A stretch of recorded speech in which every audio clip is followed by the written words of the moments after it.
Okay, so next we'll discuss about another variation of PCM, or we can rather say delta modulation is a special case of DPCM. We've already seen DPCM, already studied about DPCM. It is also known as 1-bit DPCM, differential PCM. So in case of DPCM, that is differential PCM, the sample correlation was exploited. That means that the adjacent samples are supposed to be very close to each other, and hence the amplitude of those samples were predictable. So given the knowledge of one sample, we can predict the consecutive sample. That was the concept exploited in the DPCM. Now further, this concept is utilized in case of delta modulation by doing oversampling. That means by increasing the sampling frequency more, we can say that the samples are more closely packed. Okay, and the correlation between the adjacent sample is even more. So obviously the prediction error would be less, and that error can be encoded by using only 1 bit, and only 2 quantization levels are required. So in case of delta modulation, only 2 quantization levels are required,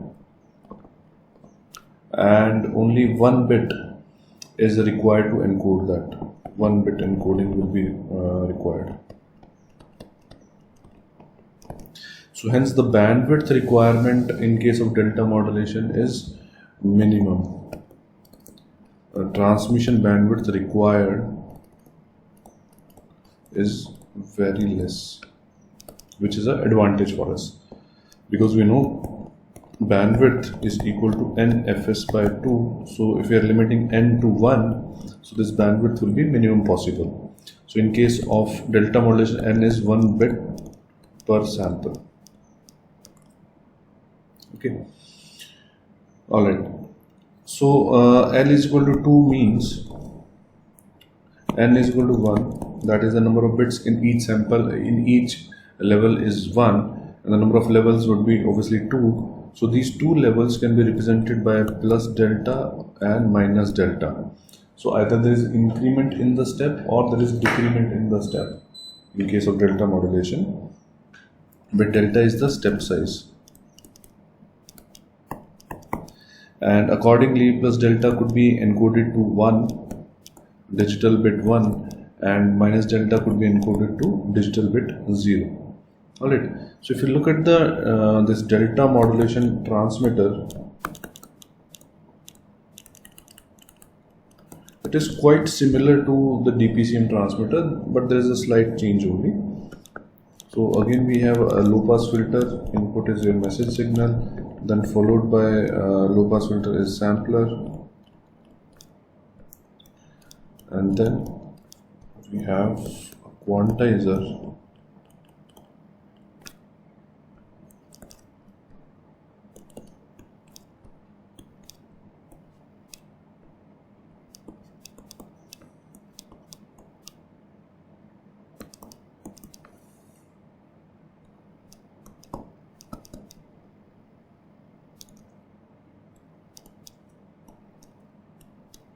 You can recall the transmitter of DPCM.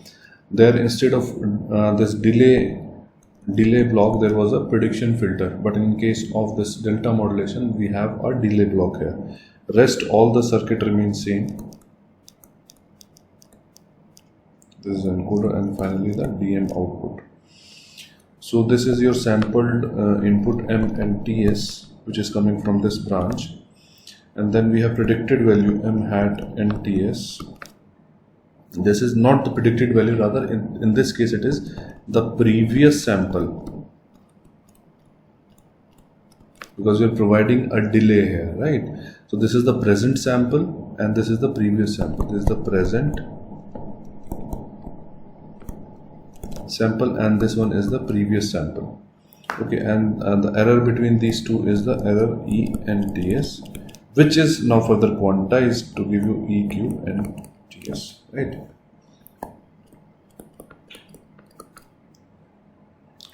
This is the circuitry. Now let us try to understand the circuitry. This ENTS is the error between the present sample and the previous sample. Now since in case of delta modulation we are doing oversampling, so the samples are very close to each other, so the amplitudes of the samples are also very similar. The difference between the amplitude is not much, so this error would be very less. So if we subtract the previous sample from the present sample, this error value will be very less. So it would be MTS minus M hat NTS, right? So now since this is very small, so it results into a small dynamic range,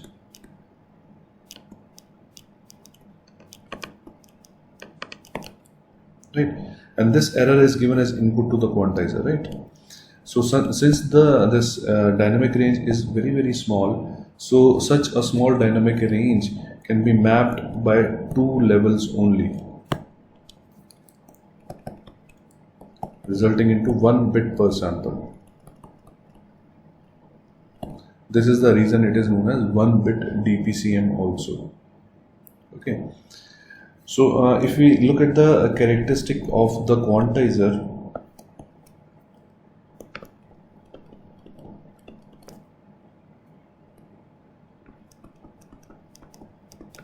it is either plus delta or it is minus delta. This is the simple characteristic of the quantizer.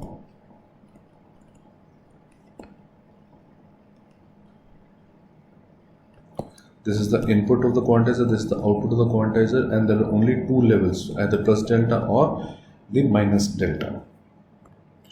Let us try to understand the working of it. Let's say we have analog signal, alright, and it is sampled.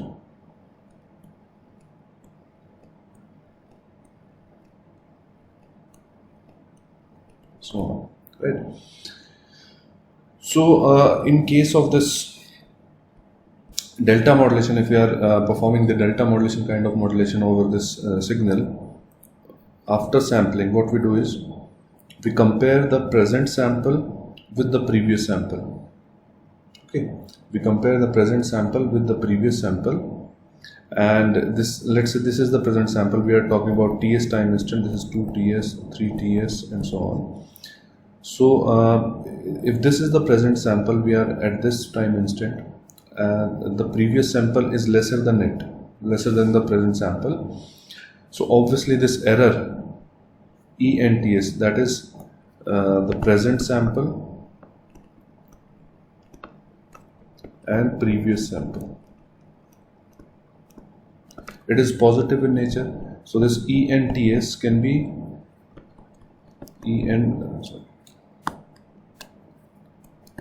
ENTS can be either positive or negative. Positive means plus delta would be the step change, and negative means minus delta would be the step change. Now since at this instant this error is positive because the present sample is more than the previous sample, so there will be plus delta step change. Okay. Next, if we move on to the next sample, this sample. Okay. Now if you compare this sample with the previous sample, this is the present sample and this is the previous sample. Again this value will be positive, so again there will be one step up. Okay, now again move on to the next. This will become now the present sample and this is the previous sample.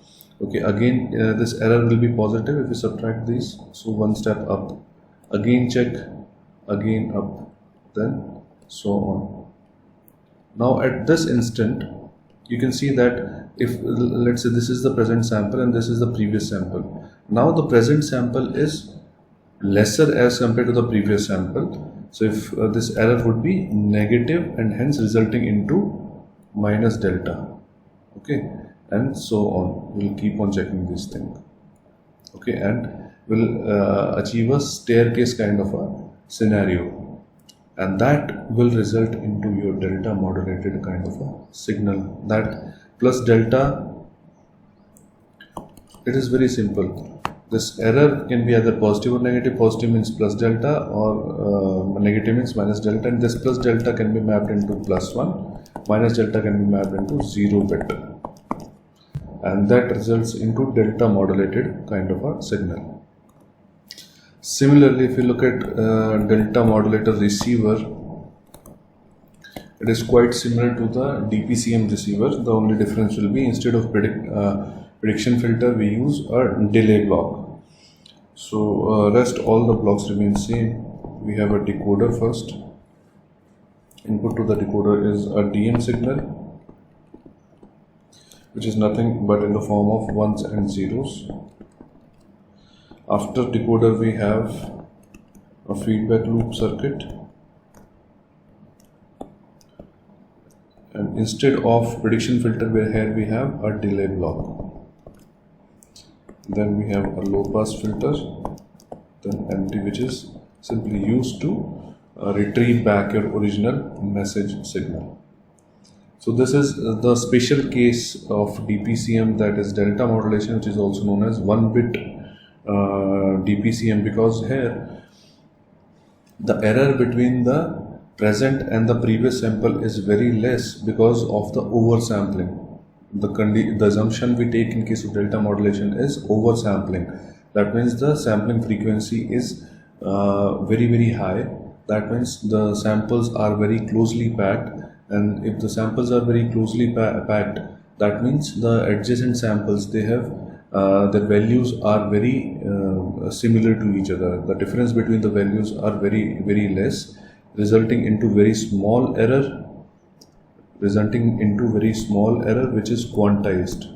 And if you are quantizing a very small quantity which has a very small dynamic range, so only 2 levels are required to quantize it, and hence only 1 bit per sample will be required to transmit, and that is encoded in the form of ones and zeros. So depending on the polarity of this error, either positive or negative, we go for plus delta step change or minus delta step change, resulting into +1 or 0 encoding, right? So it is nothing but just a special case of DPCM. In case of delta modulation, we'll have to keep one thing in mind, that the slope, so the step size delta, should have an optimum value.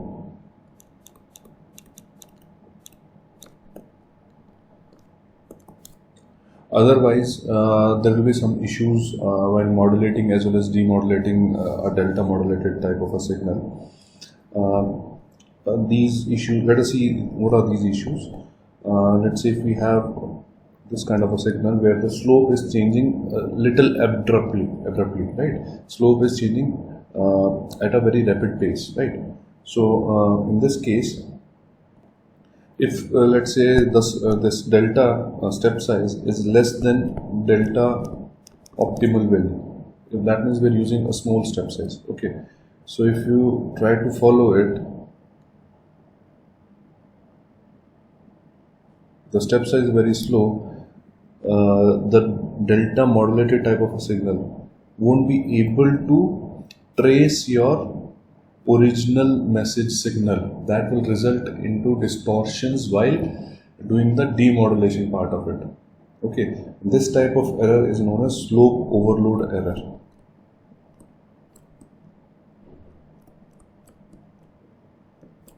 And it occurs when step size is smaller than the optimal value of step size, right? On the other hand, if let's say delta is greater than delta optimal value, that means the step size is much larger. In that case also there will be an error that the staircase approximation will not be able to properly follow the message signal, hence leading to distortions at the receiving end or the demodulator end. So this type of error is known as granular error.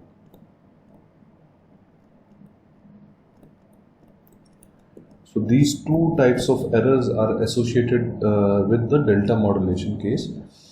When we have some irregularities with the step size, if the step size is too small or if the step size is too large. In that case, such errors can occur. Now to eliminate such errors, we go for adaptive delta modulation.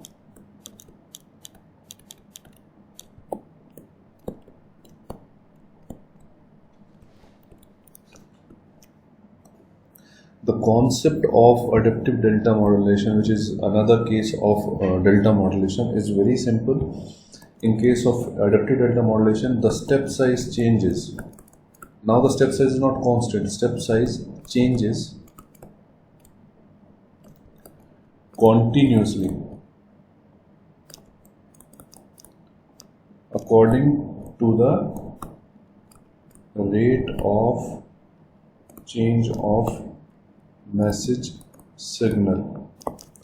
So with the change in the message signal, the step size also changes in case of adaptive delta modulation. In delta modulation, step size remain constant, leading to such errors, right? When the rate of message change is more, such types of error can persist in case of delta modulation. While in case of adaptive delta modulation, the change is that the step size is adaptive in nature. So with the rate of change of message signal, the step size also changes accordingly so that it can properly track the message signal. Obviously, the rest of the process remains same. We find out the error and we'll check out the polarity of the error. It is positive or negative. Positive will lead to plus delta, negative will lead to minus delta. But now this plus delta and minus delta are not fixed. They are adaptive in nature depending on the rate of change of the message signal. But still the number of levels would be same.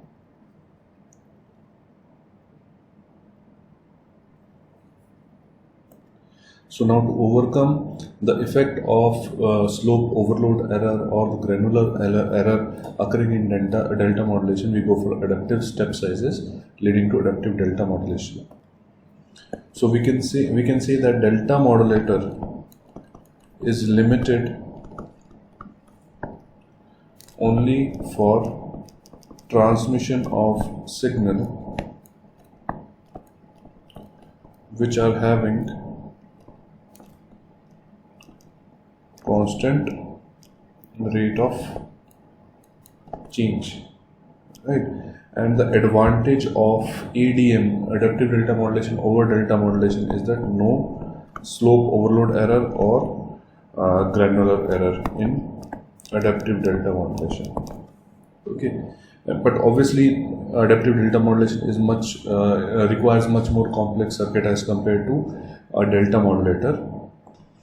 And it is observed that by doing mathematical analysis, that if we are assuming a sinusoidal message signal, that is AM cos 2 pi FM t, right?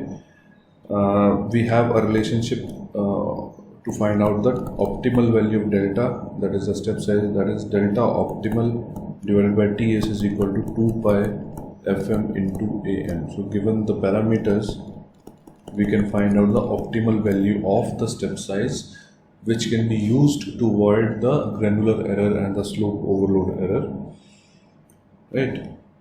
So this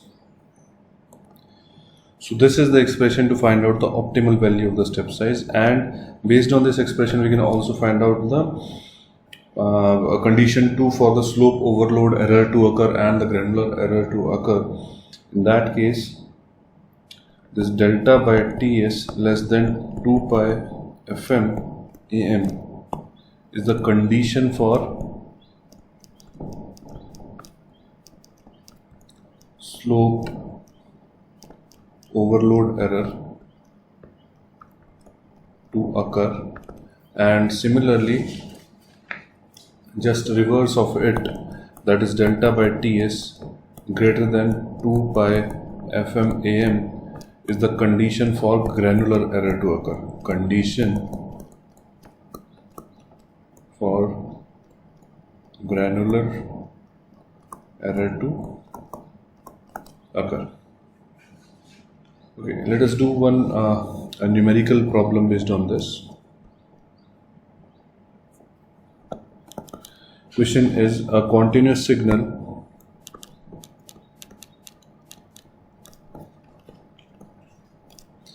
of 8 sine 8 pi into 10 to the power 3t is passed through delta